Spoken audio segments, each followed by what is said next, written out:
আচ্ছা বলছি, ওই যে মেয়েটা একলব্যকে আমার থেকে কেড়ে নিয়েছে, ওই মেয়েটা একলব্যকে আমার কাছে আসতে দিচ্ছে না, তাই না?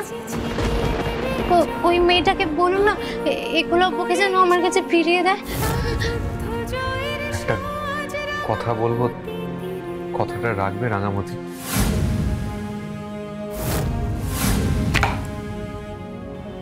যে আইরিকে আমি চিনতাম সেই আইরি আর নেই, আর এইভাবে চলতে থাকলে মেয়েটা মরে যাবে রাঙামতি, আর আমি নিজেকে কোনোদিনও ক্ষমা করতে পারবো না।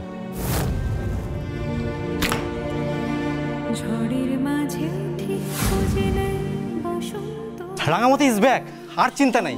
এবার ন্যাশনাল থেকে আমাদের স্টেটের জন্য রাঙামতি গোল্ড মেডেল আনবেই। ইয়েস! শুধু ভালোবাসার হার না মানা হাসির ছলে চোখের জল রাঙামের ভাঙা জীবন। তাই আমি তোমাকে একটাবার রিকোয়েস্ট করতে চাই,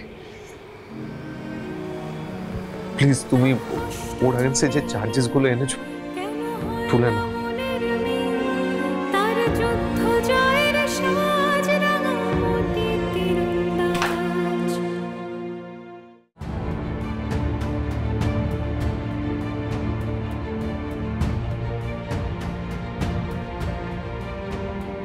একলব্য,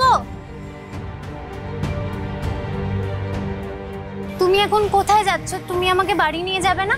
আইরি, তোমার বাবা মা সমস্ত কাগজপত্র সই করতে গেছে, ওনারা ফিরে এলেই তারপর তোমাকে ওনাদের সঙ্গে বাড়ি যেতে হবে। দেখো আইরি, এটা ছাড়া এখন কোনো উপায় নেই, তোমাকে বাড়ি গিয়ে শান্তভাবে রেস্ট নিয়ে সুস্থ হয়ে উঠতে হবে।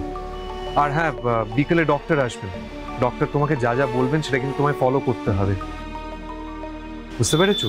যে সময় যে ওষুধ খেতে বলবেন আর বাকি যা বলবেন সবকিছু তোমায় ফলো করে চলতে হবে। আইরি, তোমার আর কোনো ভয় নেই, তোমার কোনো চিন্তা নেই, তোমাকে জেলে যেতে হবে না, তোমাকে শাস্তি পেতে হবে না। তবে তোমাকে আমি একটাই কথা বলবো, প্লিজ ভবিষ্যতে এরকম অন্যায় কাজ আর করো না, এরকম অন্যায় কাজ কারোর সঙ্গে করো না, এটা রিপিট করো না প্লিজ। তোমাকে একটা ভালো মানুষ হয়ে উঠতে হবে, এটা তোমার চেষ্টা করতেই হবে। আর দেখবে তুমি একটা ভালো মানুষ হয়ে উঠলে কিন্তু তোমার বেঁচে থাকাটা আরো ভালোভাবে হবে। হ্যাঁ, ভালো হবেই তো। আমি আবার সবকিছু নতুন করে শুরু করব, আবার তোমার সঙ্গে একসঙ্গে ফ্লাইটে কাজ করব। তুমি আমার কাছে কফি চাইবে আর আমি তোমাকে কফির মাগটা এগিয়ে দেব, আর তুমি কফির মাগটা নেওয়ার সময় আমার দিকে তাকাবে, ঠিক আগের মতো।